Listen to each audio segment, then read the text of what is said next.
38% of Americans have voluntarily gone dark on social media. That's 1 in 3 people quietly stepping back, logging off, disappearing. Most people call it burnout. Most people call it a phase. But you didn't burn out.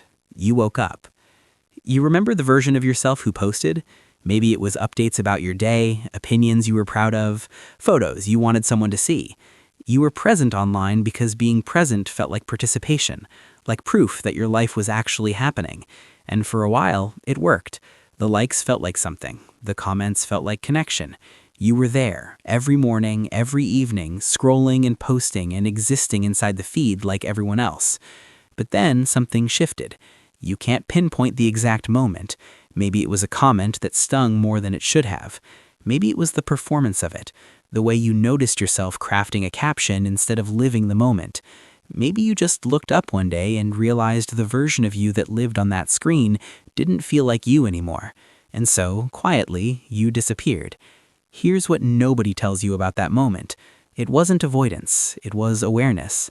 Dr. Sherry Turkle, MIT psychologist and author of Alone Together, spent over 15 years studying how digital connection changes the human mind. What she found was striking. The more you perform your life for an audience, the further you drift from your actual experience of living it. She called it the flight from conversation, and what she observed wasn't antisocial behavior. It was something closer to self-preservation. When you stopped posting, you weren't running from the world. You were running back to yourself. But why do you feel this more acutely than others? Why does the noise drain something vital from you when other people seem to thrive inside it? The answer lives further back than you think. Think about what you learned early, not in a classroom, but in a living room, in a hallway, in the dynamic of your very first family. If the environment you grew up in rewarded performance, if love felt conditional, if approval had to be earned, if staying safe meant managing how others saw you, then your nervous system absorbed a very specific lesson. Visibility is dangerous. Dr. Stephen Porges, the neuroscientist behind polyvagal theory, demonstrated that your nervous system doesn't just respond to physical threats, it responds to social ones. When your body learned that being seen could mean being judged, dismissed, or rejected, it filed that information away. And now, every time you open that app, something beneath your conscious mind runs a quiet threat assessment before you've even scrolled past the first post. It's not a flaw, it's a blueprint your younger self drew to survive. The child who learned to watch carefully, to read every room, to protect their interior life from people who wouldn't understand it, that child became you. And you carried that blueprint into a world that rewards oversharing, constant visibility, and performing your emotions in real time for strangers. Of course it felt wrong. Of course it didn't fit. But here's what nobody tells you.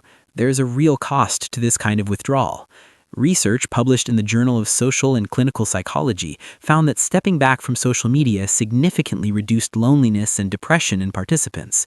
But that same research found that people who disappear entirely without replacing digital touchpoints with something tangible report higher rates of isolation over time. Harvard's study of adult development, one of the longest-running studies on human happiness ever conducted, is unambiguous. The quality of your relationships is the single greatest predictor of your well-being. Disappearing from the feed is not the same as disappearing from your people. That distinction matters more than you realize right now. And yet, here is the reframe you have been quietly waiting for. A 2020 study from the University of Pennsylvania found that people who deliberately reduced their social media use showed measurable reductions in anxiety, improved sleep quality, and a significantly stronger sense of personal identity. Not a vague feeling, measured, documented. Your need to guard your inner world isn't a deficiency. It is a form of emotional intelligence that most people spend years, sometimes decades, trying to develop.